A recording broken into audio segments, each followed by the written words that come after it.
Hello and welcome back, everyone. Today we are looking at the future of remote work globally. Oh, that is a huge topic, Amelia. Where do we even begin? Well, it is not just about working from home anymore. It is a complete shift in mindset. Right.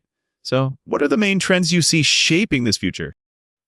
I think the biggest one is flexibility. Companies are moving to hybrid models as a standard. Interesting. But does that work for all types of jobs and industries? That is a great question. Actually, no, it does not. Some roles require a physical presence, of course. Oh, wow. So we're talking about a real divide between, say, tech and manufacturing. Exactly. And this creates new challenges like managing a distributed global team across time zones. Really, that sounds incredibly complex. How do companies handle that? Well, they rely on asynchronous communication. That means people do not have to be online at the same time. Right, that makes sense. So tools for collaboration become even more critical? Absolutely. And another major trend is the focus on outcomes, not hours spent at a desk. I see. So performance is measured by what you achieve, not where you are. Yes, precisely. This requires a lot of trust and a different style of leadership. No way. That is a fundamental change for many traditional managers. It is. But overall, the future seems to be about more choice and a better work-life balance. Well, that is a future I think many of us can get behind. We agree. Thanks for joining us for this conversation today. Take care, everyone, and we will see you next time.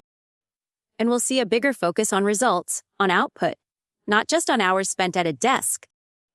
That's a fundamental shift from measuring presence to measuring performance.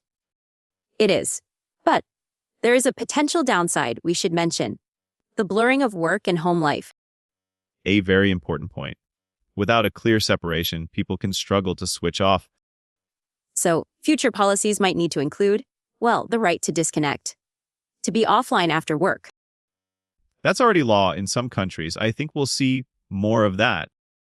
Another trend is the use of AI, artificial intelligence, to manage remote teams. For scheduling or even tracking productivity. That could be controversial.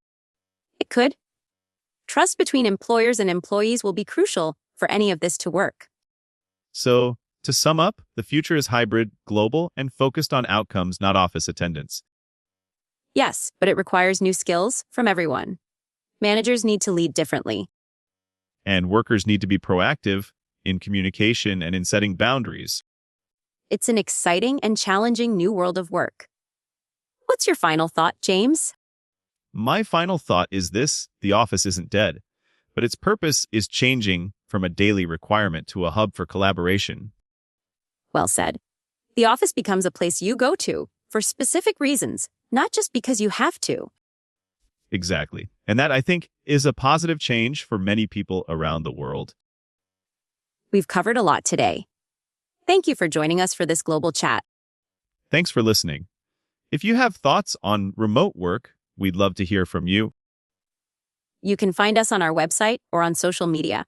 Just search for Global Chat Podcast. And remember, wherever you're working from today, make time for a proper break. Wise advice. I'm Amelia. And I'm James. We'll talk again soon. Take care, everyone.